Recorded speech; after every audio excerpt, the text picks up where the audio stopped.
So, okay, it looks like we're live. So welcome. I'm Stephanie Race, and I'm really excited that you guys both joined us. Yesterday we had a moment. Marini was the only one registered, and so I sent her a little note. It may just be the two of us. Okay. And then Alexandra registered. We actually had a third person who then, right after she registered, emailed me to say she couldn't join us. So I'm glad that the two of you are here, and maybe somebody else will join us as we go along. Um, have either of you attended one of these discussions before? No, No. it's my Okay. first. Okay. So these sessions are hosted by the University Library section, the Library Marketing and Outreach group, and we do a monthly topic. We do 3 in the spring, 3 in the fall is what we've been doing. Um, and so this month we're going to talk about outreach programming for student orientations. And really the conversation, we sent out the list of questions, but the conversation will go wherever you want it to go. Okay. And so it's a great opportunity to share ideas about what you're doing at your institution, questions you have for other people. Um, really, it's kind of fair game.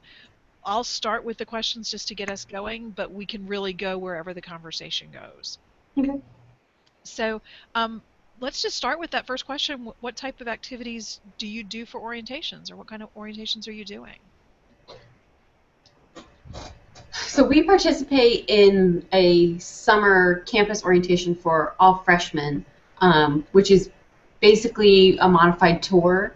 They come to us because of our cohabitation with the Learning Commons and the Student Academic Support Services, um, we were a required stop on their tour, on their little passport sticker booklet. Um, so they had to come and talk to us for a little bit before they could go and pick up their required reading book and meet with the Student Academic Support Services team. So we got a little bit of time with them to kind of, this is the library, this is what we do, let's talk while we walk down over here to get your book and get you out of here if you so choose. You're welcome to hang out though. That though is changing this summer. We're going to have a new format of the orientation where they're still going to be having stops on a modified tour, but we're actually going to get them in groups, whereas before they were just kind of coming in 1 or 2 at a time with their families or whoever they were attending the orientation with, the students were. They're actually going to be in an assigned group, it sounds like. So we're actually going to have a block of about 30 minutes, I think, where we can actually sit down and chat with them and kind of actually give a more formal orientation. So we're now in the process of modifying that, what we were doing to now, and so we're looking for ideas on what we could do now that we have this new format coming this summer. Okay. Cool. For us, directly with regards to orientation, the library itself doesn't do any explicit programming. What we have here is they're called FLIGHT, F-L-I. It's an acronym.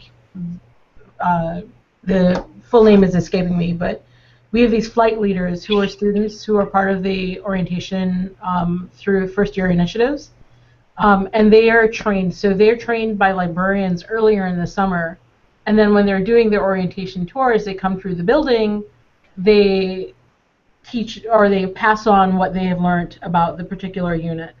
That has some really crazy outcomes for us. Like, we hear things about us that we're like, we never knew this about us. Like, our entire collection is in our robotic retrieval system, and there's some problems with it, but that's currently the method that we have. And then the other thing that we do, it's not quite orientation, it's part of what we have. The first week of the fall and winter semester, we have something called Welcome Week, and the library has events associated with that. And so our biggest event is something called Kickback in the Stacks, and we open up the library after hours on a Friday. We have hula dancers, we have flamethrowers, we've got acrobats, we've got magicians. I mean, it's a huge event, and it's partnered with the First Year Initiatives Office. And there's free food and free drinks, and it's part of a larger sequence of events that go on that night. So from that, because we're in Kentucky and we're all about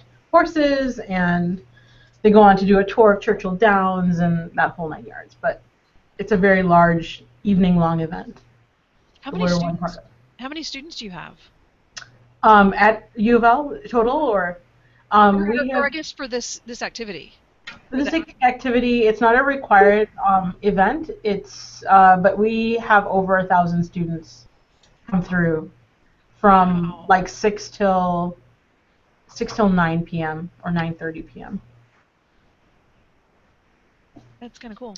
Um, I'm in Jacksonville. I'm at the University of North Florida in Jacksonville. We have about 15,000 students.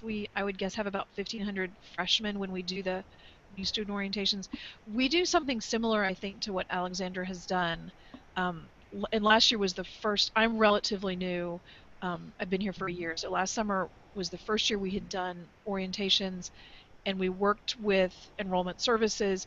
All of our freshmen are required to do like a day and a half, 2 day, come to campus with your parents, do a tour of the campus, talk to everybody, register, do all that stuff. And they did registration here in our computer labs in the library. And so while half of them were doing registration, the other half were touring the building last summer. And they have they're called OTLs, which is orientation team leader or orientation tour leader. They're broken into different groups, and they stick with that OTL throughout Mm-hmm. their day while they're here. So we would take a group and tour the building, and they had typically 5 different 10 different groups, so we would do half and half. This summer we're changing it up. We had a lot of it was very people intensive on our part to Mm-hmm. I can imagine. 150 people through the building a couple times a week. People got tired of it. Librarians got tired of it, I should say. I enjoyed it. I thought it was fun. But we had a number of people who just, it took a lot of time for them. So this summer we are doing stations.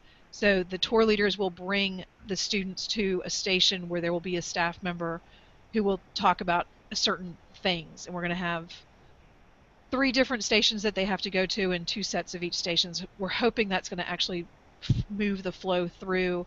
Our OTLs, the ones who were here last summer, have a pretty good sense of what's here, and a lot of them do year-round tours, and we've provided sort of a script. We also get that. I had no idea we did that kind of thing when I listened to. I went on a tour.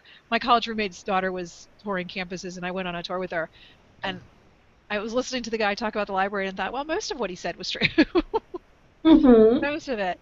So we're going to try this station thing this summer and see how it goes. We also hand out a postcard, and they're modifying the postcard. It had a lot of information on it, and what they're thinking about for this year's postcard is really just have it. Um, we're here to help you, and the ways you can contact us, and have that be what we really focus on is come and ask us for help, Mm-hmm.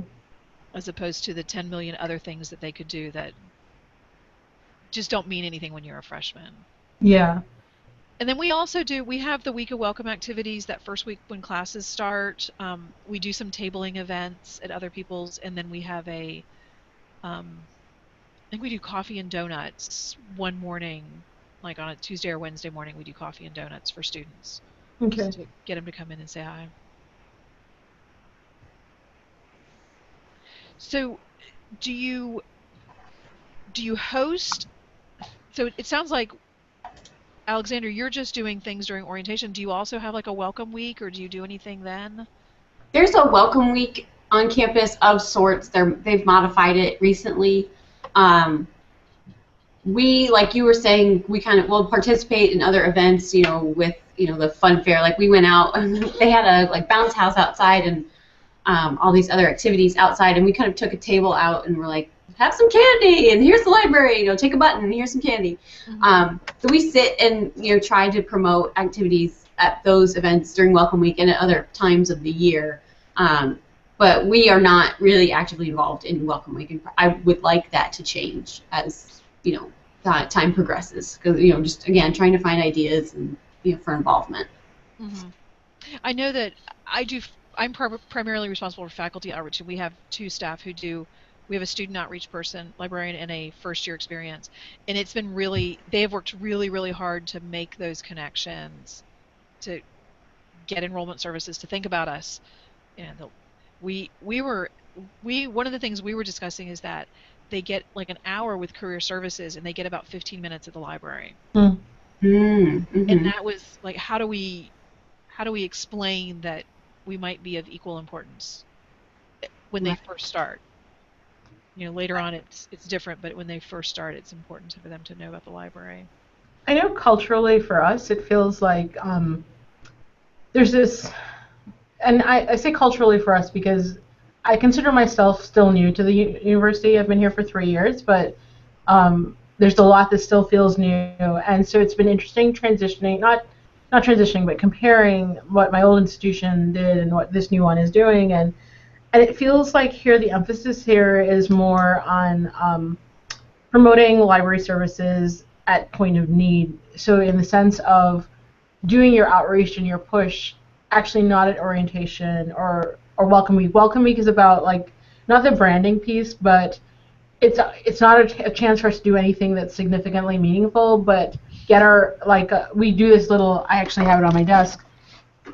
This little book that's a book of sticky notes, Mm-hmm. and then it's branded with the U of L stuff on the front, and then on the back it says, "Need help finding sources or resources, or for your papers, visit this URL." And it's not really very focused, but so that's how we use the time with Welcome Week events, right? To get them into the spaces, get them to see the physical spaces and the things that they can possibly do in it, even though it's not functioning as a library during that time, and then getting the promotional piece out, and then focusing more on, targeted instruction, targeted bibliographic management courses at strategic times of the semester. So we know like right before midterms or in week 10 or week 11 of the semester or, that kind of stuff. And that's kind of the culture here for us a little bit. And that I'm like you, I've only been here a year, and that definitely seems to be our focus, is to get them to know that we exist and then come back when they need us. And Mm-hmm. I would say today is the week that we need to be doing the bibliographic citation stuff. I Okay. That was the only question I answered at the research test today. How do I do citations? I'm gonna be really good at them by the end of the day. um, but how do you find that students come back? Like after you do the week of welcome activities, are So they coming? that's a really good thing, good question to ask, and it's something so I do assessment for the libraries, and so one of the things that I'm actually involved in right now is doing event assessment and developing a rubric for that because we have traditionally done events with the hope that it builds that social capital or that goodwill with our community and students, but we haven't really measured it.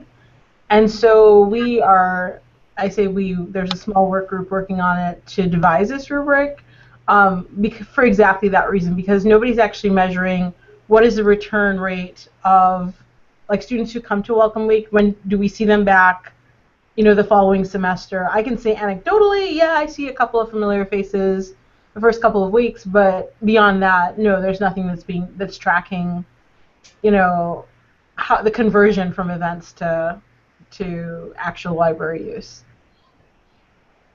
Yeah, I only have anecdotal evidence here at Defiance as well. We see students, we're starting to use it as a way to kind of identify people who are interested in even working at the library. Hmm.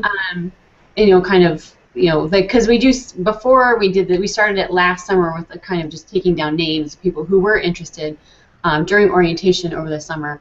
But yeah, we're trying that, and we do see some students, in those first few weeks, especially, come back with, how do I get on the internet, or those basic getting started questions, just with life on campus, especially for our students at least. But yeah, nothing officially being tracked or assessed like you were talking about.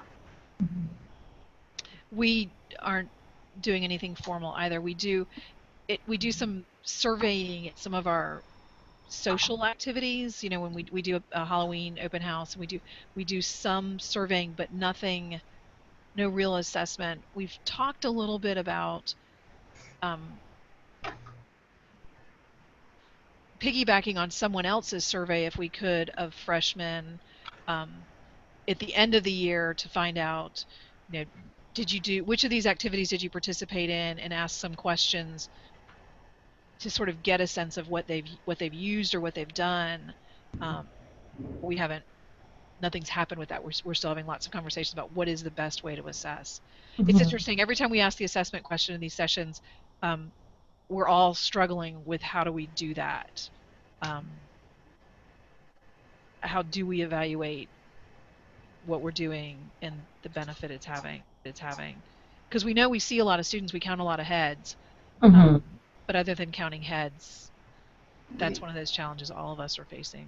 So, at the risk of shameless self-promotion, actually, my colleague and I had this accepted as a paper for the library assessment conference, and Oh, so look for it like in the proceedings. Hopefully, after I think by the end of the conference is in October, so by January proceedings probably will be out, and so that might be a source. And I'd be happy to share our paper with you guys on the topic once we've completed it. Awesome. that would be great, and I think that you will be popular. I don't know. Because we're always, I mean, I will say, I made a little note that you were doing something before you said you were doing the paper. Um, I sort of, UNLV is doing, they're talking and they're planning. They haven't actually implemented anything yet, but they're another place that is, Hmm. I know they've been doing some things out there. Okay. And so I sort of have these mental notes of, okay, there are a couple places that are trying some things. It'll be interesting to see where it goes. Mm-hmm. There is no shameless self promotion. You should always be self promoting. So when y'all do your activities, the orientation and the week of welcome things, are you partnering with other groups? Yeah, absolutely. There's no way that we could do what we do. We could pull this event off by ourselves. There's a volunteer team of, I think, easily 30 people that bring this event together because it's a huge event, just for the library specific event. So they have volunteers from people counting counters at the door, people that are doing things like line management, all the different stations that they can visit in the library. We also have food and drink, so you have runners, you have people working the bar. We have a mocktail bar, so um, it's a huge range of things that you can be doing through the night, and so there's about, I would say, between 25 and 30 people who volunteer for the Welcome Week event. And then the orientation stuff is handled, like training the flight students, or the people who are involved in giving orientations and tours, campus orientations and tours. That's managed through our reference department. And so, they, as a group, come up with what is the content that they want them to talk about and then pass it on to the trainers. Okay. We, with our in-building, we partner with the Student Academic Support Services Department. We share the space. They're technically in the Learning Commons, and we're in the library, but it's one big open floor plan. So we share. And then orientations are put on through our admissions department across campus. So we work with them to coordinate, what's the tour stop going to be, how long do we have, things like that. And then other parts of, the involvement that we might have during Welcome Week is dependent on the student activities or the campus activities board. So yes, partnerships are essential. I think we could be more involved, but it is a matter of making those connections and stepping out and being involved, I think. So we're still working on that. And I've only been here in my position for 2.5 years. So I guess we're all kind of new. We're all new. Mm-hmm. We're all Now, new. Alexandra, I'm sorry. Where did you say you were from? What institution? Defiant College. We're a lot smaller than Okay. two that you guys are at, but so I'm just I'm using this to find ideas, but hopefully share some as well. Yeah, sit there. A ton yet. Okay. And do you all do activities for a specific audience? So as you plan, like our tours we do during the summer are really primarily first time in college. So it's their first, they're all fresh, they're incoming freshmen. But are you doing other activities? Do you do stuff for transfer students or for international students?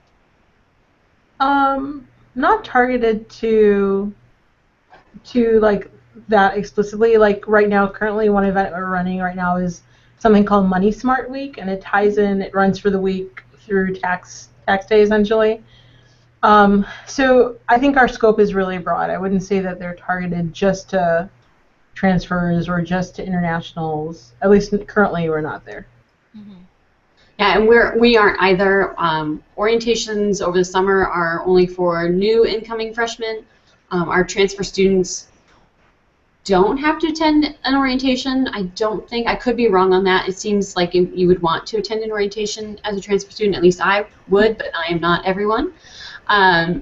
So we don't see a lot of, and our commuter students also are recently identified as a group that needs some more outreach to, just from our commuter and non-trad student coordinator on campus. She's come over and kind of had discussions with us about what could we do to, improve their experience. Just because they're commuters, they're kind of hard to reach. They're not actively on campus all at the same time, where like your traditional dorm living students are. So we're still playing with those ideas as well. So yes, targeted is an idea, and we're trying, but we're not there just yet. And we don't have a ton of international students here. Lots of Jamaican students, but they usually come in as freshmen, so we get them with the freshman orientation and not as any transfer or special international orientation. Okay. We do our transfer. We do the freshman orientations, and there are a couple transfer orientations. Um, Not as many as I think we have transfer students, but we have started our first year experience. Librarian has been working with our transfer student services office, and they're actually last summer they did an ice cream social together, and we're planning to do that again this summer. Apparently, a lot of our transfers come in over the summer. I haven't quite understood how that works, but apparently that's part of it. So at the beginning of the summer semester, they're planning an ice cream social. They'll do some games and just to have an opportunity. They have a number of activities for them, and I think they're working towards developing some sort of a cohort for those students who want a way to meet other people. Not necessarily in your class, but just get connected. We Mm-hmm. are Freshmen are required to live on campus, but traditionally we have been a commuter school. And so we suffer from. I went to school at a similar institution and worked there for a number of years. And so we suffer from that lack of cohesiveness because students are just used to, they just leave. And so Mm-hmm. they're really working to improve that. And then we just last year started working with the international students. Um, they did some tours for them, and we're working on developing that relationship, but that one's been a little more difficult, which sort of surprises me, but it has been a little more difficult. So, is orientation required for all of your students? Do they opt in? Do they opt out? I couldn't answer that. I don't know if it's required. We have high volumes of people that come through, but I mean, like ridiculously high. Like our door counts spike on, during orientation season, spike drastically. But I don't know if it's required or not. I couldn't tell you. I think it is here, and we have such a small, usually, count of new freshmen coming in that it's pretty easy to make it required and check that everyone has attended. Um, and they're doing other things, and I think if they do cancel, there is someone they can get in touch with to do kind of a modified orientation, but they still have to complete that before they come on campus. But if you're a new transfer student, I don't think you have to attend one. So, there's, I'm sure there are some leeway there to make accommodation and, in special circumstances too. But I think it might be required here, but I'm not sure. Yeah, I think ours is as required as it can be for the freshmen, and then I think transfers is a little more optional, Right. just based on numbers. I do think they want freshmen to come. So, Maureen, you mentioned that you have 25 to 30, and you call them volunteers helping with your Kickback in the Stacks event. How do you recruit them? So because this event partners with First Year Initiatives, they do the recruiting of volunteers, and the volunteers actually, many of them are students who are either part of. We have a center called Reach, which is a academic tutoring service. Okay. So they bring in people from Reach students and students who work through the Office of First Year Initiatives. And then they actually send out like a campus-wide invitation for all the Welcome Week events to all faculty and staff, saying we're looking for volunteers from this time slot to this time slot for this particular event, this time slot, this event, this day, this time slot, and you get to self-select into it. And I've worked with people who aren't even necessarily affiliated with First Year Initiatives or even affiliated with the libraries um, in pulling off our Welcome Week event. So it's a combination of students and then staff and faculty volunteers. Wow. And then, And we also have a campus newsletter that goes out. This is how I get the invitation or the solicitation. Every day we have a campus newsletter of these are the things happening on campus today, or events or talks or you name it. Anything goes in there. And so that's how it first came to my attention actually. okay. We have something similar that I'm looking for volunteers for something, and I asked about putting it in that. I got some funny looks. Oh, But it okay. sounds like it works for you. Yeah, it really works, and so Welcome Week for us is it's a week long period, and so there are lots of slots, lots of events going on. Like I also facilitate a book and common discussion group that happens like the Friday afternoon. So you have almost 1,200 students who are all in discussion sections, and they break them out into groups of between 10 and 20 students, depending on, and they divide them by major and by discipline and stuff like that. And so, I mean, it's a huge range of things, of activities. So it's not just the libraries event. You're talking about at least 15 to 20, 15 different events that they're recruiting volunteers to participate in. Wow. It's a pretty big machine. Yeah, we have that week of welcome, and there's a lot of activities that go on, and I do kind of wonder what the behind the scenes for that looks like, because I just know what the library does, Mm-hmm. and I have no idea how they make everything else work, because Yeah, it does feel like a lot. you're right. So for the activities that you're doing, so the tours and the orientations and the kickback, what kind of student response do you get, and faculty, staff? How do people respond to that?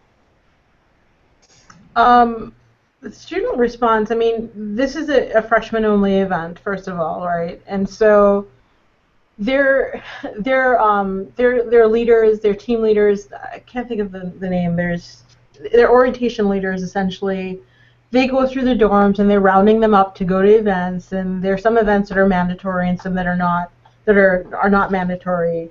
The libraries are the one that's the kickback in the stacks is not a mandatory event. But there's really high energy. It's freshmen. They're excited to be away from home. They're primarily they're rounding up a residential community. So U of L was primarily a commuter and still is a commuter campus, but has been expanding its residential capacity since I've been here. Actually, we have some new dorms going on, being built across the street from the library right now. So the on-campus population is growing. So they have, I don't want to say a captive audience, but they have an audience of sorts. Even though we're a commuter college, there are a large number of students on campus, living on campus. And so they've been, that's one of the ways I know, like the orientation leaders go around to the dorm rooms and round up their students who they've been working with all since orientation all the way through Welcome Week, through different events and programming, and get them there. And then we have a fairly also active parents association, and so I know that there's a lot of work between First Year Initiatives and the Parents Association for those helicopter parents who want to make sure their kid experiences everything about college. So, um, yeah. So in terms of getting attendance and getting people there, that's how they get the word out, is through those two. Did that answer your question, or no? Mhm. Ours is over the summer. We do get a lot of parents or guardians or family members. Like we've had one student brought mom, grandma, grandpa, siblings. You know, they all come. So it's really great to see that community surrounding that student and helping. Hopefully that is that support for that student. Um, and it's always also fun to see them kind of come in, and mom has the papers that the student has to get the sticker, and mom's holding it and he goes, oh, this is for him, and you can kind of be like, okay, I'll take that, and you put the sticker on it and you hand it back to the student and kind of say, welcome to college, you're the adult now, and kind of trying to begin that transition. And then as you're talking with them, the parents often are the ones with the questions, which that's fine. This is still new. I remember being a freshman and being completely overwhelmed as far as, like, I'm here now, but what happens?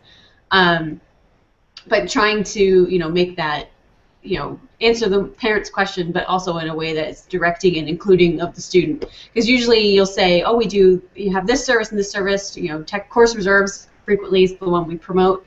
And they go, oh, see, you can, they turn to the student and kind of are directing, like, oh, yeah, here you go. Like, so just trying to, being all encompassing of, who we're speaking to, recognizing the different support systems that this student might have in place, or the different people who are invested in this student who have come to orientation with them.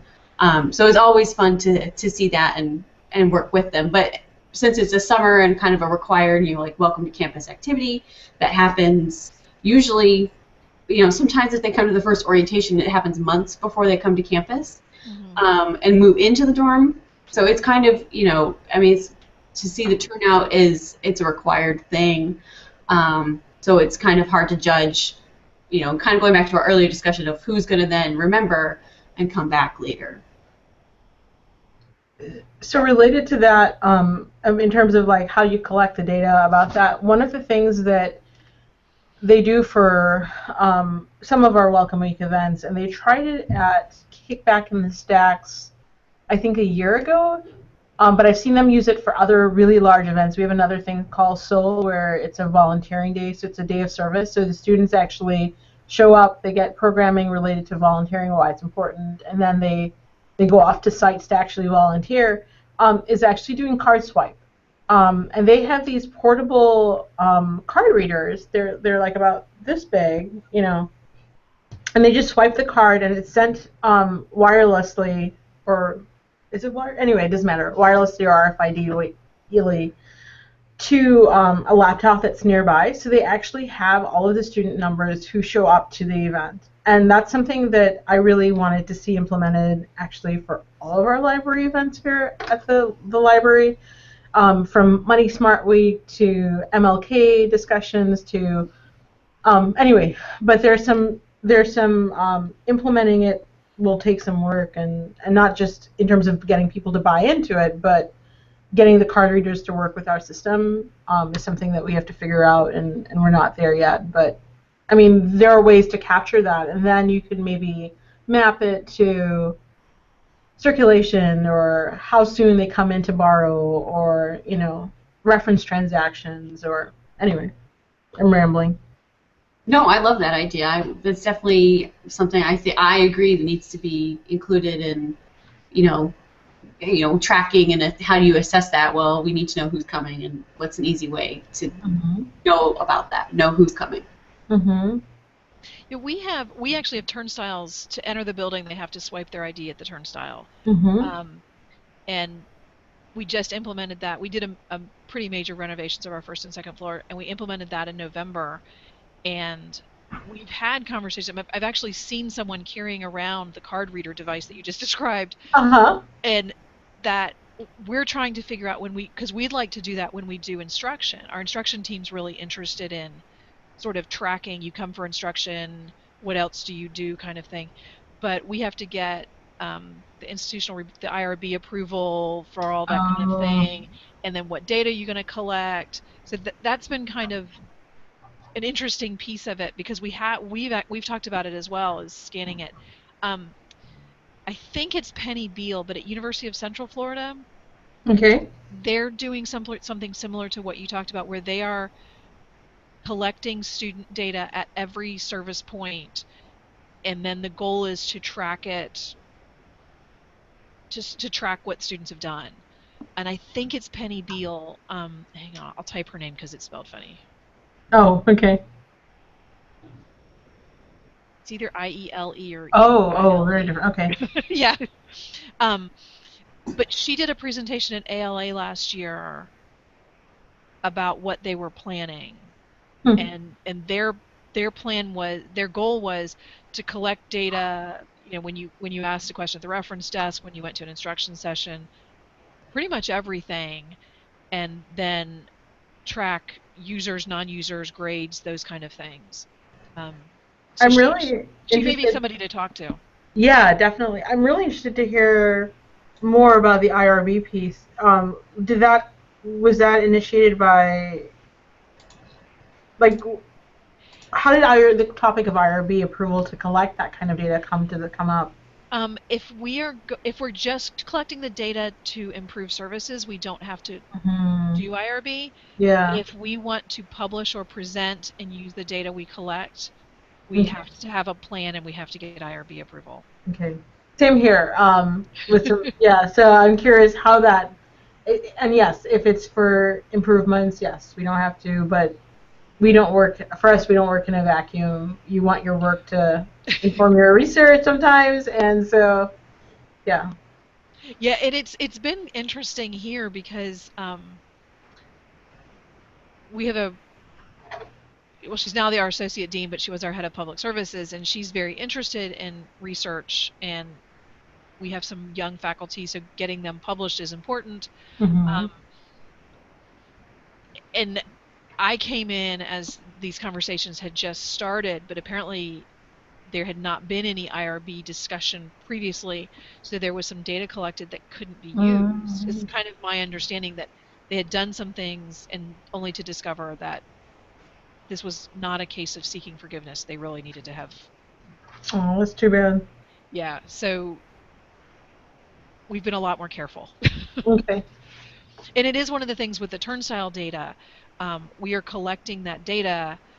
Um, there has been no IRB proposal in terms of what are we going to do with it. So that data will be used to improve services, but should anybody decide they want to publish something, we'll have to start from the point of IRB approval. Interesting. It's funny you bring this up. I actually had done a case study years ago with consent about anyway with this about a particular type of worker in the circuit environment, and um, we did not go through IRB approval. We got consent from the participant and consent from his father because he's autistic and he was an employee in a circ unit. And I actually got contacted, I want to say 2 years ago, by graduate students who were examining the use, getting IRB approval slash exemption within library and information sciences and studies, and whether it's a practice that we do and don't do. And actually, so much so that the editor of the journal it was published in contacted me saying, these people are going to contact you about this because they're curious about whether you got this or not. And they were finding that we don't, as a profession, like seek that. So, and they were curious what drove that, why we didn't do that. So it's interesting that you bring that up. Well, and it's interesting. I was in a session at ALA, and I will not name the person to keep them out of trouble. But they were talking about collecting data and the assessment piece of it, and I asked, how did they get IRB approval? Because to me, just sounded like something our IRB would never approve. Okay. They had not. They had Okay. just opted not to. And I think some of it is, I think it's an institutional culture, Mm-hmm. um, which is kind of interesting. Okay. So it does slow the process down. It does, but anyway, and this is not to ding on it, I actually find that it actually informs the process and makes it better because when you're ready to write, you've already talked about things like the theoretical framework and of what you're doing. And anyway, I think it makes a stronger paper in the end, personally. But Yeah, I think it's one of those you really have to plan for it. No, exactly. no, I actually think it's a good idea because, and I haven't now. Granted, I haven't gone through it yet, but my what I realized as we talked about it was by the time you've gone through IRB approval, you know what you're going to do. Yeah, exactly. You've really thought through it. You're not flying by the seat of your pants. You've actually thought through the process. Exactly. And for me, that's going to always be helpful. Always. Agreed. So, so, how do you market or advertise your events? How do you promote?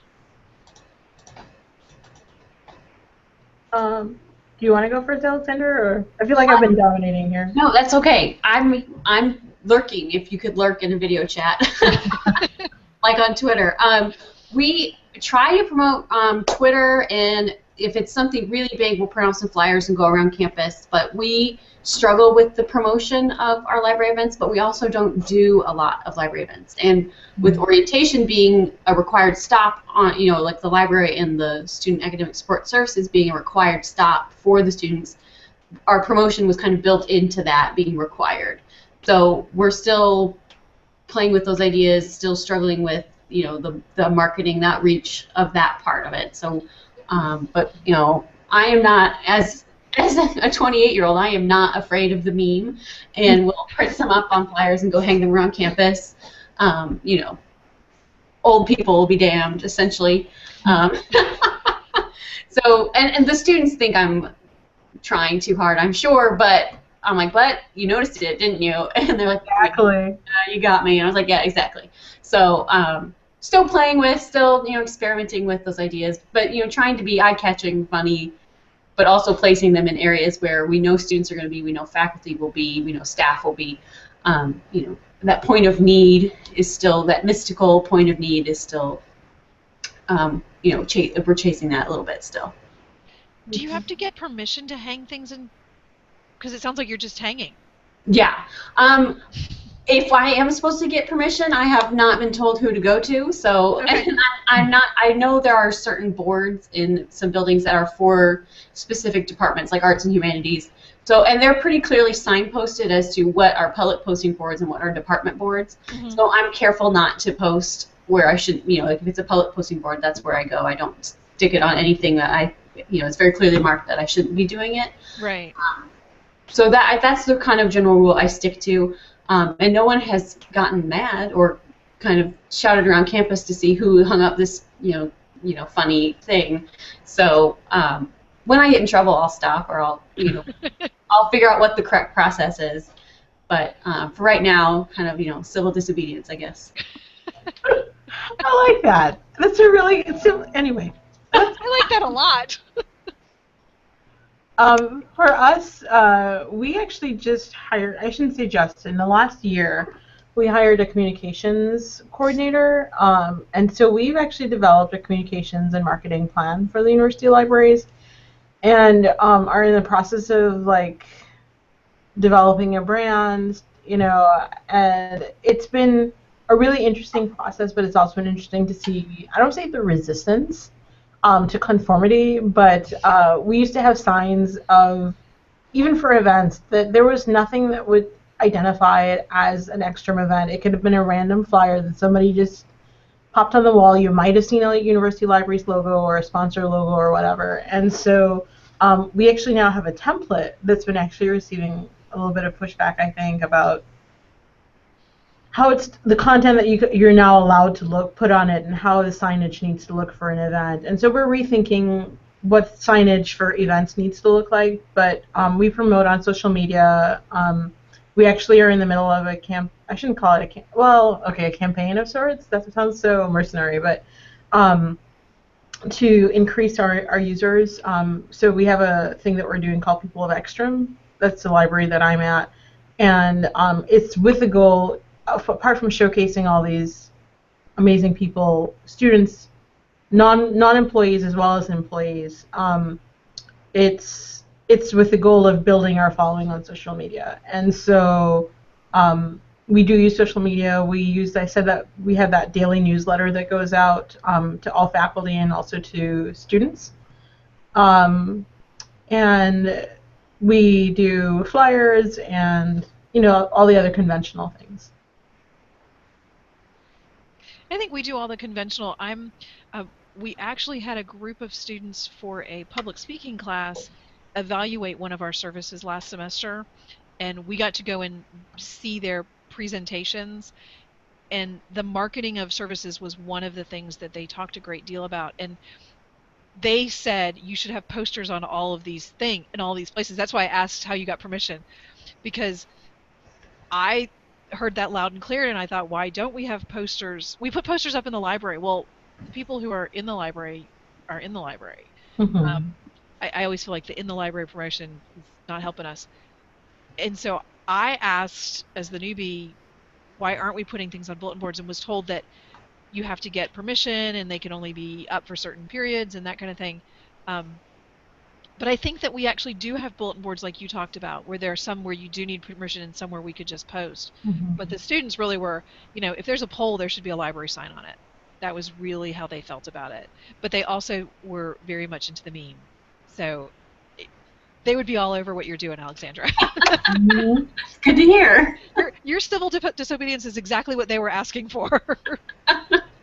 So I have a question actually. I know like here at U of L, there's a lot of use of yard signs. Like it's a really big thing here on our campus. What are your campuses utilizing? Like your library's using that? Is it a thing there? Would you even be permitted to do that? Like, They are all over our campus. okay. We don't use them, and I'm Mhm. just going to tell you what I know. I think it would be great to use them, but they're not inexpensive, and we don't have a budget. Mm. So we don't. We actually talked about we're going to do some things for National Library Week next week, and yard signs were one of the things we talked about getting until I priced them. Okay. And for an event with no budget, that was not going to happen. We have talked about getting some that, like some generic, if Mm-hmm. if we had a good library brand where we could actually write on them if we were doing an event.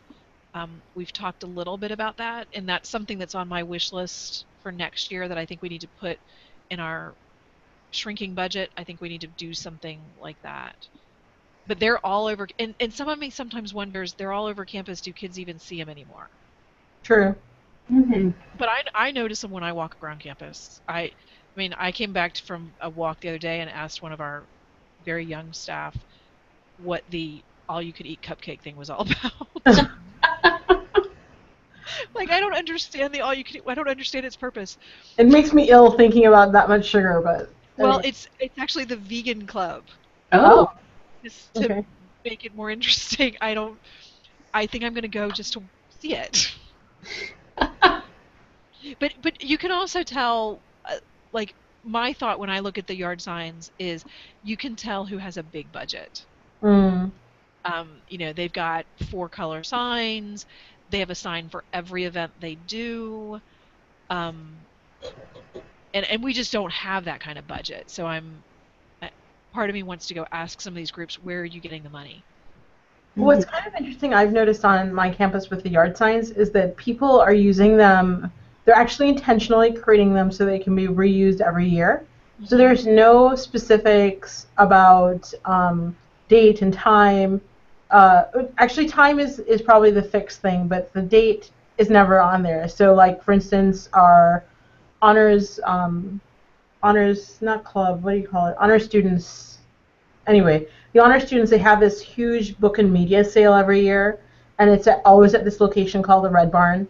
So they have yard signs that they put up every year that are the same. They're like, so it's called BAMS. BAMS is this week at the Red Barn, but nothing else. They're from 10 to 2, but there's nothing else specific. And I think like that might be a strategy with signage. I know I've Hmm. done yard signs related. We do a biennial survey that we send out for library student for students and faculty, and my signage promoting people to complete the survey is generic. It is make your voice heard. Don't forget to complete your library survey. And I'd also recommend too, you might want to look around for different printers because the printer I use, it's one flat fee. I can send them any number of colors on it, and they still charge me the same as if it were one color Okay. for what it's worth. Yeah. How many are you purchasing when you do them? I purchased, I want to say, 18 signs, and I had identified where I wanted to put them on campus. Um, And actually, so they're placed strategically near the library. I think the idea being that you'd be on this particular path towards the library, and so that should jog your memory to complete our survey. I'm actually planning for the next time we launch a survey to actually put them on other parts of campus. So long story short, with our survey, we know what people's demographic information is, who they completed it, Hmm. who they are for people who completed it. So putting it under underrepresented or near underrepresented departments or units. So like if our School of Engineering are under participating, targeting them to get a little bit more of their voice. That's a great idea. That's a great idea. Are either of you doing anything chalking on sidewalks? Is that a thing on your campus? We do. We Some people do here on campus, but we have not. It could be something to do. I've wanted to do it, but the thought and the impact and the thought into action has not occurred yet, unfortunately for me. We've done it periodically. I don't think as a rule it's something that we always do, but depending on who in the library is coordinating the event and their staffing and their, I don't call it enthusiasm, but their, I don't know. Hmm. There are some events that we do chalk for. Because that's something I want to do because it feels like it's no cost. Could have I because there again, that's one of those things I see on campus, and I actually read. So Mm-hmm. I would imagine that other people read it too. We just hired a new staff member who has he has this crazy position. Does access services outreach and research, Mm-hmm. um, but he is artistically talented, and Okay. so I'm on the let's see what happens if we give Spencer some chalk. And we have a similarly artistic person actually in access services as well. And yeah, she's phenomenal. Like she's created some really creative art for artwork to help with promoting events and stuff. So yeah, she's pretty awesome. Yeah, next week is his sort of debut. I've seen some of his the things he's done personally, which is what gave me the idea. He's going to do all the artwork for us. We're doing some prompts for conversation starters Mm-hmm. on our glass windows and our Ooh. stairwells, and he's going to do the artwork. And he seems pretty excited about it. He's got some ideas, and so next week it So happens. Can you tell me more about these conversation prompts? Um, Nothing fancy. I would like to do something a little more academic, but things we're using the National Library Week theme, which is libraries transform, Mm-hmm. and so sort of that, why is the library important to you? Sort of those kind of things. We have our library is 4 floors, and our main stairwells are glass, Mm-hmm. and so there's a landing halfway up on each stairwell. We're going to use those. I wanted to use the glass on the way up that's at an angle, Mm-hmm. but our stairways are not wide enough, and we're really concerned about traffic flow. So he and I went up and stood at the top of the stairs to see, well, what happens if we stand at the top of the stairs and Mm-hmm. start drawing pictures, and it didn't impede traffic. So he's got 4 different prompts, which off the top of my head I cannot remember. Um, he's going to do one on each floor, and then each day, depending on how much activity they get, we'll change the prompts throughout the week and Okay. rotate them. We've used whiteboards in the past. Mm-hmm. We are having a whiteboard shortage because it's getting near exams, Got it. so I was afraid to use whiteboards. I love that. I really love that idea. I stole it from somebody. I have never had an original thought in my life. I saw somebody, and I think it was a public library who had used their glass stairway. They had used the angle, the going up the stairs, and it was gorgeous. Hmm. Um, they had, they obviously had a staff member or somebody who drew some art, but they also, you could tell that the community had also drawn on it, and it was beautiful. Cool. So I'm kind of hoping if we have enough color out that it'll go well. We'll see. Okay. I'll keep my fingers crossed for you. Thank you, because this is my dean's initiative. This is her pet project. Oh, okay. So I am crossing my fingers that this goes well.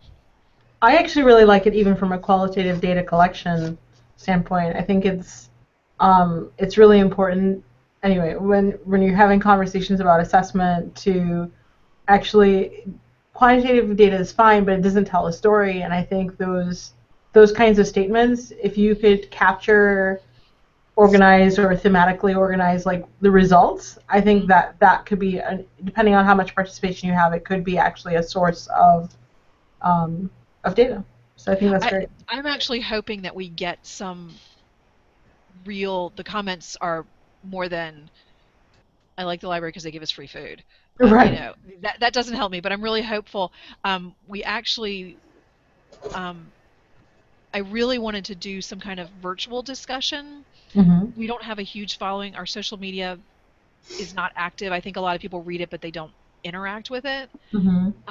So we looked at some options for discussion guide. We looked at a discussion option in LibGuides, but it didn't work for how we wanted to use it. So that's still on my in my quest to get some input from people who don't come to the building. Got it. Is That's on my wish list, but we'll see. We'll see. Well, we are about out of time. And are there any last questions y'all wanted to ask that you brought with you? No, I've just enjoyed chatting. It's been nice. Yeah, same here. I'm so glad you both came. I I have a whole sheet of ideas, so Me too. same here. I've been jotting down things periodically, so yeah. yeah, I have a whole bunch of ideas. So we did record today's session. I will stop the recording in a bit, and so those that will get posted. Um, Either this afternoon or tomorrow morning, I will send you out a survey just to get your feedback on this format. We have a lot of questions about that, and we hope that you'll come back for our next session. We are back again. This is April. I think we're back in June, and we're going to talk about faculty outreach. Hmm. Awesome. So look for a posting with, and we do the same kind of schedule where we meet we have Monday through Thursday and a different time each day just to try to fit everybody's schedule across the globe as we speak. So, but thank you both for joining us, and we look forward to seeing you again. All Yes. right. Thank Thank you. you. Thanks. Bye. Bye. Bye.